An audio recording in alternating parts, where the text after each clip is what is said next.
Tere lapsed, siin on teie õpetaja Katre ja täna meil on eesti keele tund.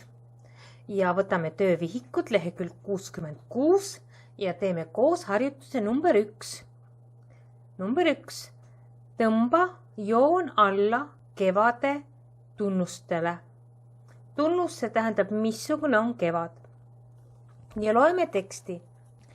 Kevadpühad on nad sellepärast, et neid peetakse kevadel. Maapõuest pistavad oma nina välja esimesed lumikellukesed, lumeroosid ja märtsikellukesed. Hakkab õitsema ilus kollane lill, paiseleht. Kevadel hakkavad pajupõõsaokstel roosatama pajuurvad ehk pajutibud, ehk pajuuuted, ehk pajukiisud. Nad on nii armsad, et inimesed nimetavad neid väga mitme nimega. Ja meie ülesanne on siis tõmba joon alla kevade tunnustele. Otsi ülesse tekstis sõnad ja tõmba joon alla. Lumikellukesed.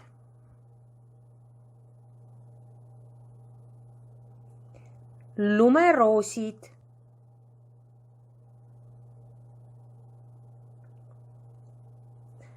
Märtsikellukesed.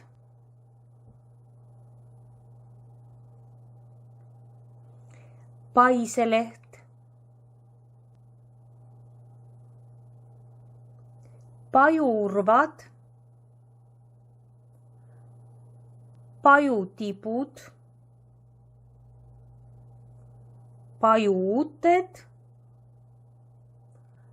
pajukiisud.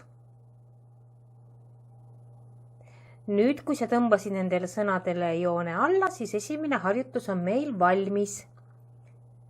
Number 2 harjutus. Seleta kevadpühade nimetusi. Lapsed, meie praegu ei hakka seletama, selleks peate kooli tulema ja siis õpetaja Katre räägib ja näitab teile videosid ja pilte ja räägib. Aga mida teie teete? Teie kirjutate lihavõttepühad siia ilusti kirjatähtedega.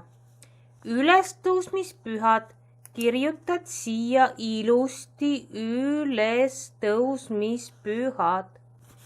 Munadepühad ja siia kirjutad ilusti sõna munadepühad kirjatähtedega.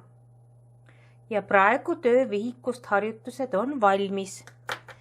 Nüüd vaatame õpikut.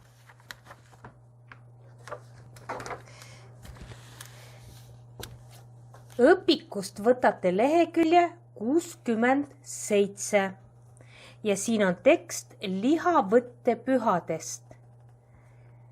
Kodus sina loed selle teksti läbi kõva häälega üksinda või ema või isa või kuulab sind. Ja siis otsid sellest tekstist ülesse sõnad ja kirjutad vihikusse. Sõnad tulevad ekraanile. Head otsimist ja head õppimist!